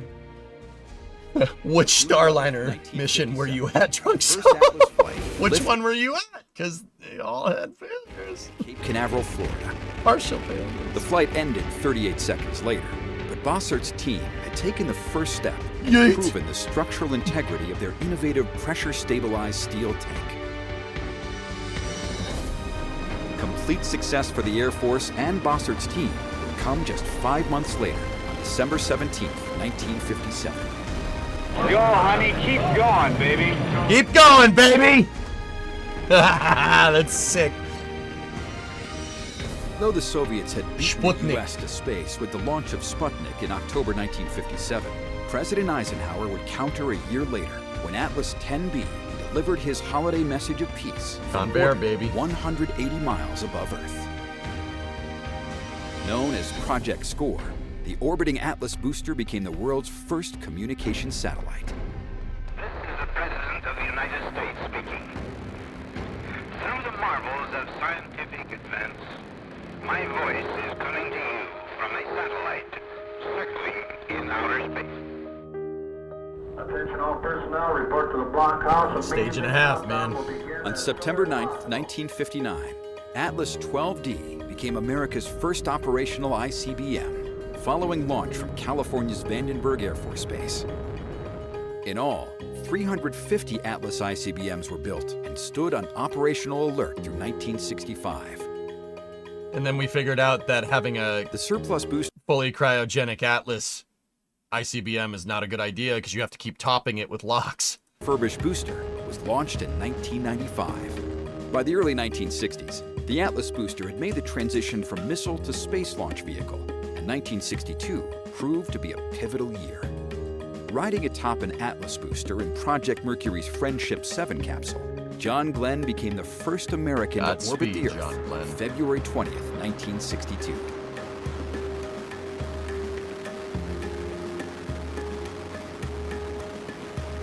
Three additional Mercury flights, carrying astronauts Scott Carpenter, Wally Schirra, and Gordon Kuiper, set the stage for the Gemini flights and the Apollo missions to the moon. Space Shuttle did it pretty well, Sea Kraken. Later that year, Atlas scored another first when Atlas 179D, equipped with an Agena upper stage, lifted off from Space Launch Complex 12 at Cape Canaveral. C-12. Its payload, NASA's Mariner 2, became the first successful interplanetary spacecraft. 1962 also marked the debut of the Centaur upper stage, the first to harness the power of liquid hydrogen. The Centaur upper stage, to this day, remains a hallmark of the Atlas system. Together, with its Agena and Centaur upper stages, the Atlas booster went on to play a significant role in America's exploration of the solar system, launching virtually every exploration mission in the 1960s and 1970s. It's got little vernier engines on the side. Spacecraft that was launched from Earth that had enough energy to escape the entire solar system. During the late 1970s Mike, does that answer your question? Atlas continued to play important roles in the development of our nation's space program. Badass. In addition to building our national security presence in space, converted Atlas boosters also launched the Air Force's Navstar demonstration satellites, leading to the navigation system known today as GPS. In the late 1980s, General Dynamics saw an opportunity to bring commercial payloads back to expendable launch vehicles, and on July 25, 1990, AC-69, the first Atlas I, ushered in a new commercial era. Wait a minute. In the late 1980s, they wanted to use stick rockets to launch commercial payloads. Gee, I wonder why that was. I wonder why that happened. The commercial program has enabled breakthroughs in communications, meteorology, broadcast technology, navigation, and national security. In 1995, development of the Atlas III vehicle began. In a bold move, the Atlas booster engine system was replaced with the powerful RD-180, which generates 860,000 pounds of thrust and has throttle capability resulting in a smoother and more efficient ride. Yes, use Russian engines. It'll be fine. Nothing bad will happen. Making its debut from Space Launch Complex 36 on May 24, 2000, the Atlas III provided a substantial performance improvement over the Atlas IIAS. Reliability was increased by reducing the number of engines from 8 to 2 and the elimination of 5 staging. It was a good idea at the time, as well as more than 10,000 parts. This is Atlas. The engine's not Ukrainian. In 1998, the Atlas team embarked on a development project for the United States Air Force that would forever change the Atlas vehicle. And the RD-180 engine roars to life and liftoff of the maiden flight of the Lockheed Martin Atlas V rocket with a Hotbird 6 spacecraft on board for ULA in Paris, France. For more than 40 years, Atlas vehicles had relied on the pressure-stabilized steel tank developed by Charlie Bossert and his team. In a departure from conventional thinking, the Atlas V development replaced the tank with a structurally stable common core booster. In addition to vehicle modifications, the team took a new approach to processing and launch. Atlas V processing is done vertically, and the mobile service tower has been replaced by a mobile launch platform, which carries the entire assembled vehicle to the launch pad, ready to fuel and launch. See, Mike, that's what I'm talking about. Atlas does not bear a lot of resemblance to the original Atlas D missile, the SM-65. Like, it does not bear a lot of resemblance. It's an Atlas kind of in name only. The only real similarity to the early parts of the Atlas missile is the Centaur upper stage, and that's about it. Record of success, which is nearly unparalleled in the launch industry, is built on the lessons handed down from more than 60 years of Atlas experience. It is also a credit to the dedication and persistence of the Atlas team and their passion for mission success, one launch at a time. I thought ULA was done with Atlas and Delta. There's 15 Atlas V's left, Cannon. And that's it. You're never building one ever again. There were logistics problems with the engine supplier. Yeah, that's my answer. We'll just, don't read into that too much. RC, LC. Range coordinator. Go for RC. Please coordinate with the range new T0 of 0059 Zulu. Oh. Roger. Okay, we're gonna be here a while.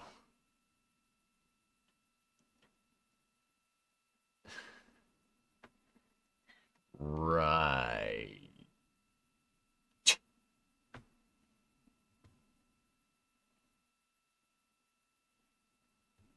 LC. Go. Countdown clock has been set for new T0 of 0059 Zulu. Roger. All right, the team, the clock is counting L minus 37 minutes.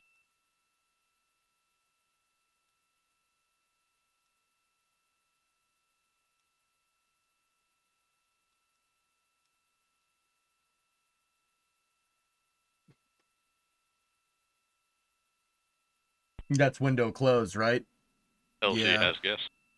Go. Yeah, we've run into a slight issue where we've lost connection with the VNC on the laptop. It appears that the server is still running on the desktop in the lower PEB. There's been no interruption of ASGAS scanning. We're going to go through some steps such as closing out, restarting the VNC, or switching networks to see if we can get that connection back. All right, yeah, and so are we getting data? We are still getting data, yes. Yeah, on the Roger desktop. that. Okay, report to me when you're complete with your investigation. Copy.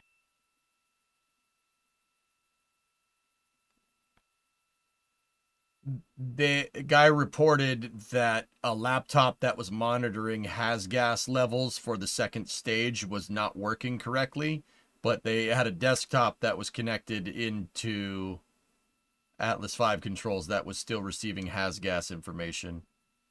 Probably should just update Windows or something, dude. RC. Range has approved our new T0 of 00:59. Roger.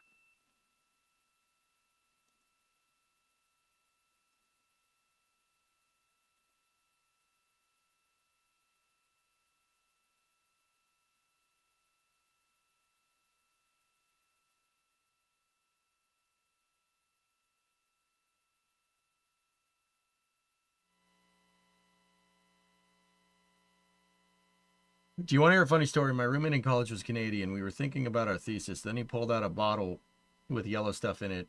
The guy used resin harvested from pine trees that he distilled in a makeshift garage to a fluid called turpentine. Yeah, okay.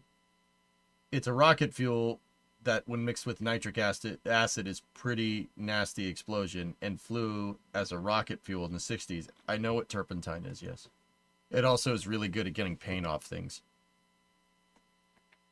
Gonna take off the spray paint with turpentine. Hey, don't walk there. I just mopped. And as you heard a moment ago, we do have a new T0 of 8:59 Eastern. We pushed to the end of the window to see if we can get that weather to open up for us. So let's go get another check from Launch Weather Officer Brian Sizik. Thanks, guys. And we still have not seen a great trend, but the best chance we have to get this weather to clear is at the end of the window. So that's why the launch team, they've been in communication with the launch weather team that is on console right now, and they are obviously monitoring the situation very closely. But again, here is what we've been dealing with all night, really. We have this convergent band of showers, that north to south oriented band that's moving. Kind of the whole line is pushing a little bit to the south. Now, we were hoping they would push farther off to the east, but notice it's progressed a little bit closer to the pad. But there's actually another way that we can clear this cumulus cloud roll, and that's if the tops of these showers get lower and the showers begin to dissipate. So the two ways, they could either push farther away from the pad, or they could weaken, where if the tops get low enough, that standoff distance actually gets smaller and smaller. So in other words, they can be farther away from the pad, or excuse me, they can get closer to the pad. And if the showers are weaker, then we don't have to be concerned about them. So those are the two ways that we could clear the cumulus cloud roll. We're also monitoring the winds as well. And as we take a live look at some of the winds we're seeing, notice we're still seeing winds in the upper 20s to low 30s miles per hour. These are gusts at the surface. The launch pad is right around here, so we're also monitoring winds up a few hundred feet as well. So again, the two things we need to clear that the launch weather team is going to be monitoring up until the wire here at our last T0 in the window, the cumulus cloud roll and the winds.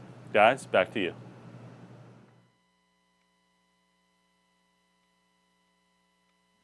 Thank you, Brian. Mineral spirits is better at getting rid of paint. I prefer acetone. Just saying. But, you know, it's good.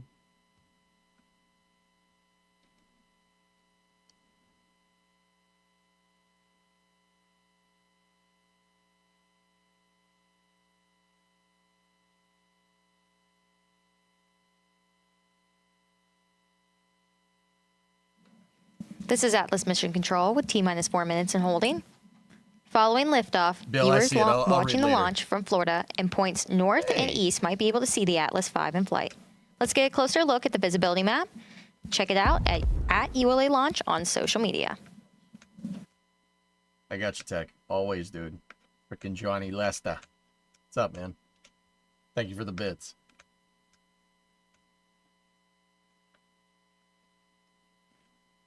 If I'm looking at this directly, you might be able to see it. Yeah. That's a little ways away, dudes. You see where that hook is? Up at the top? That's where I am.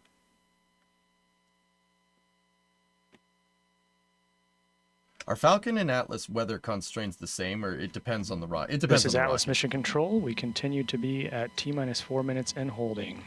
ULA also launches Vulcan rockets here in Cape Canaveral, Florida. Let's take a look around. I mean, I'll take a look, guys. I mean, With spacecraft launched to every planet in the solar system, in addition to critical national security, science, weather, commercial, and human space missions, ULA has a long-standing industry reputation for reliability and orbit accuracy.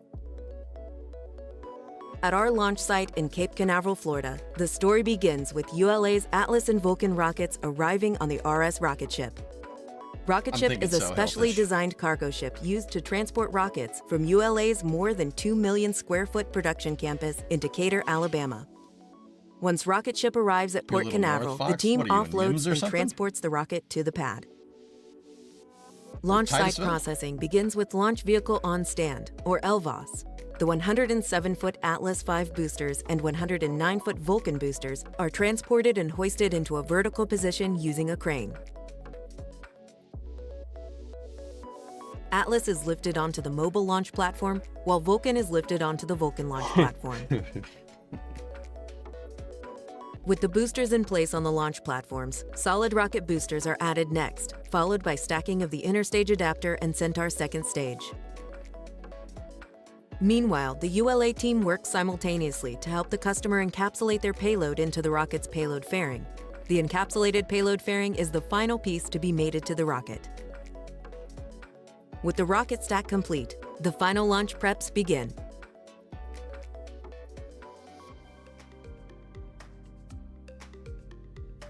Launch countdowns begin with moving the launch platform from the VIV to the pad. Weighing in at about 2 million pounds, the launch platform supports the rocket and contains air conditioning, electrical, and commodities, while the undercarriages bear the weight of the launch platform and rocket. I like trains. Leading the move are vans providing communication and support to the spacecraft and rocket.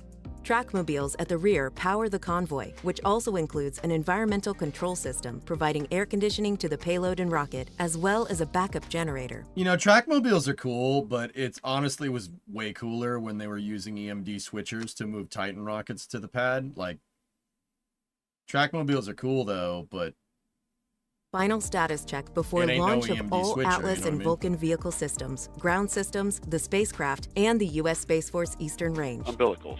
Go. ECS. The vehicle Go. system readiness Redline poll loader. includes electrical Go. systems, Quality. hydraulics, Go. pneumatics, Up safety. propulsion systems, Go. flight control, Electric. and propellants. Go.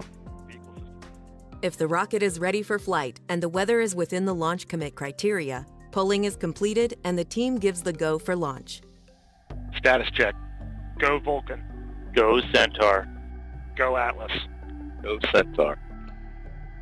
5, 4, 3, 2, 1. Main engines and solid rocket boosters ignite to lift the rocket off the pad. We have ignition. yeet! Shortly after liftoff, the rocket begins a pitch over to attain the proper flight path, minimizing the dynamic pressure the vehicle experiences during flight. Within the first few minutes of flight, the vehicle reaches Mach 1, the speed of sound, followed by jettison of the solid rocket boosters.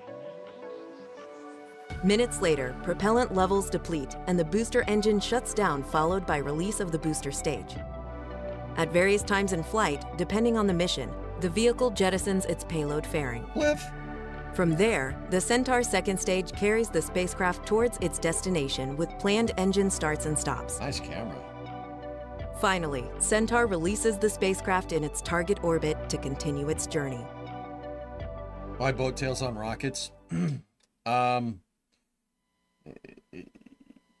Because having your turbine machinery like going commando, i.e. your rocket doesn't have any pants on, is probably not good for FOD.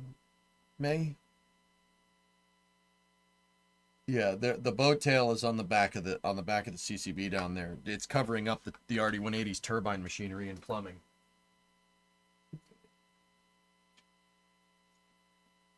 I need to ask you about a certain Ford engine sometime. What do you want to know, Wounded? We got time. Think we'll ever see an extended core Vulcan? –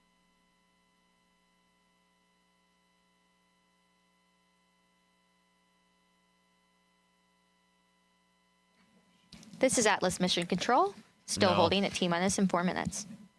Due to maintenance issues on the Tennessee River, recently ULA's rocket ship needed a creative solution to transport our rockets from our manufacturing facility in Decatur, Alabama, all the way to Cape Canaveral. ULA engineers and technicians devised a plan to load the flight hardware onto the barge and then transfer it back to rocket ship downstream of the maintenance site. Let's take a look at this innovative process. Sea Kraken, you'd probably more likely see a Vulcan Heavy before you saw an extended core. Because 3 Vulcan cores would definitely give you the yeet that you're looking for, that you'd get from an extended core.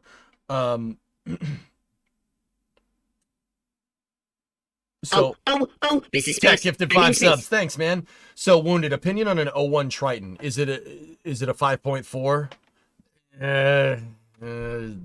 They're good engines. Watch the spark plugs. Be right back. Give me 1 second. I want to show you something.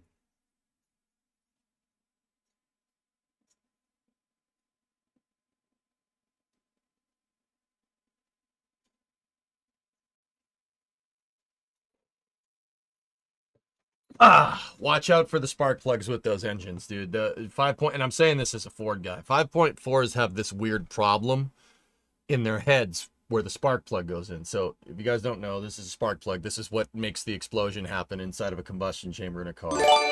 Right? Hey, somebody gifted a sub. Thank you. So you see these threads on the end right there? These threads where the spark plug screws into the head on the engine. 5.4s are notorious for shooting spark plugs out like a bullet under compression because somebody at Ford didn't drill the boss for the spark plug in enough threads so the spark plug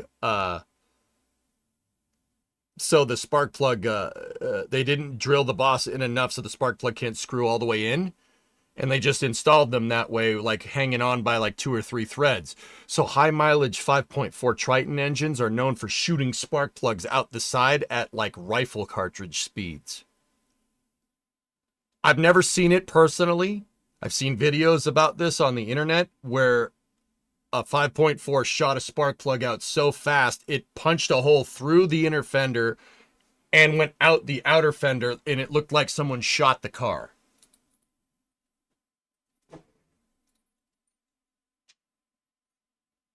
So, yeah, that's the only thing I'd be like about with those things. A 308 spark plug. Yeah, exactly, Fox. Yeah, that's it, for real. PA inside a new vertical integration facility, or VIF-A. The A in the acronyms designates Amazon, as these facilities will be used to support Amazon launches. VLPA will travel along a newly renovated rail system between VIF-A and Space Launch Complex 41 to enable seamless transport of overlapping launch campaigns. Also, the exhaust manifold leaks. Timing change generally work well if the oil is changed regularly. Yeah, exactly. The 5.4 is a piece of junk. I'm saying that as a Ford guy. The 351, The 5.8 is a superior design pretty much on every level. Wounded, the 97, my 97 has a 351 in it. It has 170,000 miles on it, and it does not care. It's just like, stop it. Stop, you hit the rev, but stop it. Stop. All right, let's go. Like, it's just like, all right, fine. 4,500 RPMs? Yeah, come on. All right, fine, let's do it. You know, like, 5.4 just junk. 350. Meanwhile, the 351 over here is like, yes, come on. All right. I'll rev to $5,000. Okay, I'll just do it once. It's fine. You know. How long is the launch window? That is the end of the launch window, Stuart. Yeah.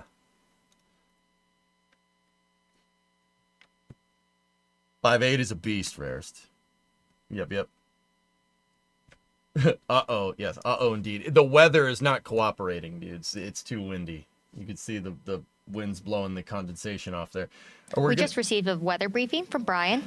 Let's toss it over to him so we can hear some more details. See, Greg, and if we don't get around to playing MSC tonight, we'll play it tomorrow. Thanks, guys. After the Yes, Flame we Trench. did just get a weather briefing from the lead launch weather officer on this mission, my colleague Brian Belson. So what he briefed the launch team Wait a is minute. we are watching this line of showers. His boss is called Brian, and his name is Brian too? Or so. And we're Fucking weather watching to people. see, are these cloud tops coming down at all? Also, are they remaining connected? Because if they're connected, you kind of have to treat the whole line as one and then just use the closest point to the pad. But if we can find some breaks in that line and the taller cloud tops aren't connected to the ones that are closest to the launch pad right here, then we could potentially get out of that violation as well. So we are still no-go for the cumulus cloud rule, but we're watching these new radar scans coming in to see if we could potentially clear it.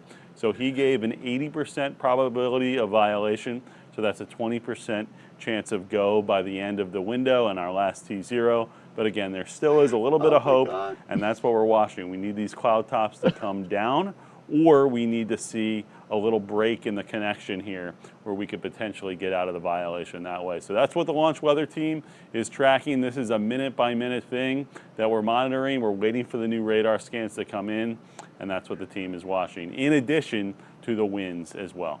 No, Guys, Trey, back we to you. don't. Thank you, Brian.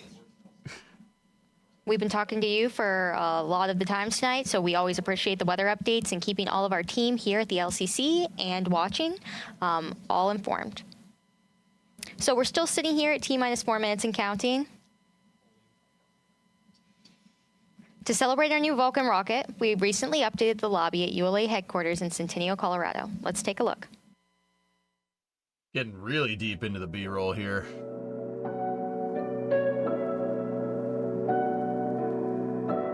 Oh, no, not the Delta mural. No! No, not the Delta mural. Ah! Poor Delta.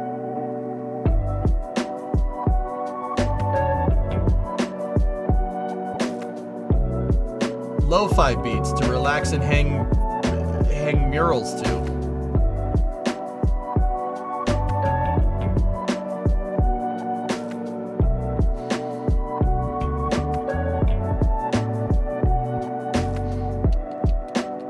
Bill, that WGS9 picture was amazing. That was a great launch. We watched it. It was great. It was a great launch. That was a great rocket. I'm gonna die on this damn hill.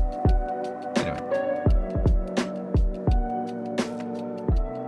No, that's pretty cool. That's pretty cool. Hey, wait a minute. What's that just chilling down there? What's that? What's that down there? What's that you got there, little buddy? There's looks like a little rocket engine just hanging out down there. RL-10, maybe? Ah, the nozzle's too big. I don't know what that is. Cool. Anyway, moving on.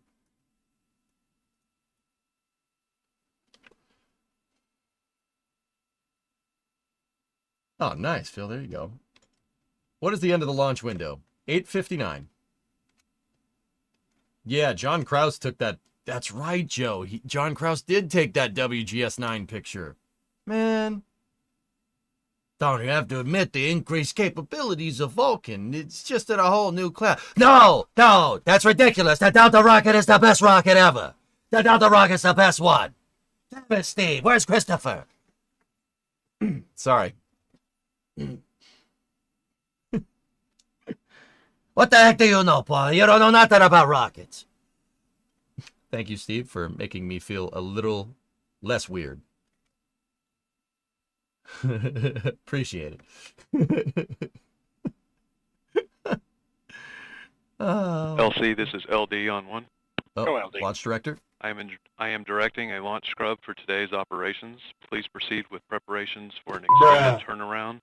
The next launch attempt under review. Roger, LD. All right, team, direct operation 60. Or, excuse me.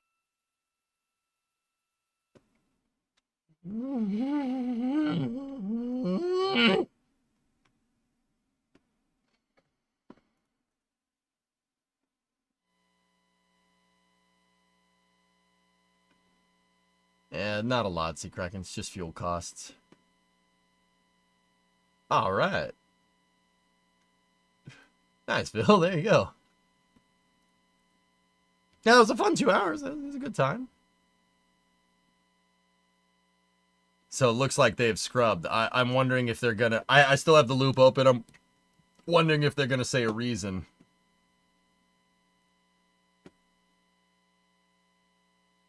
Yeah, the weather's just not cooperating. That happens. It happens, guys.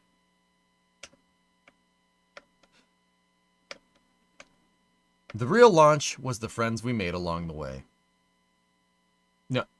That's the real launch, and it didn't happen. But you know, WGS9 was 8 years ago.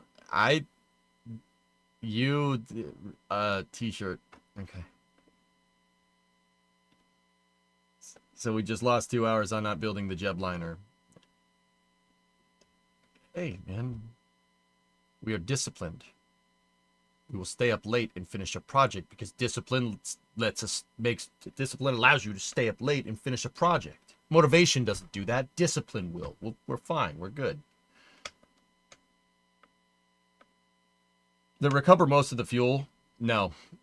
Only the RP1, Fluffy. Everything else boils off.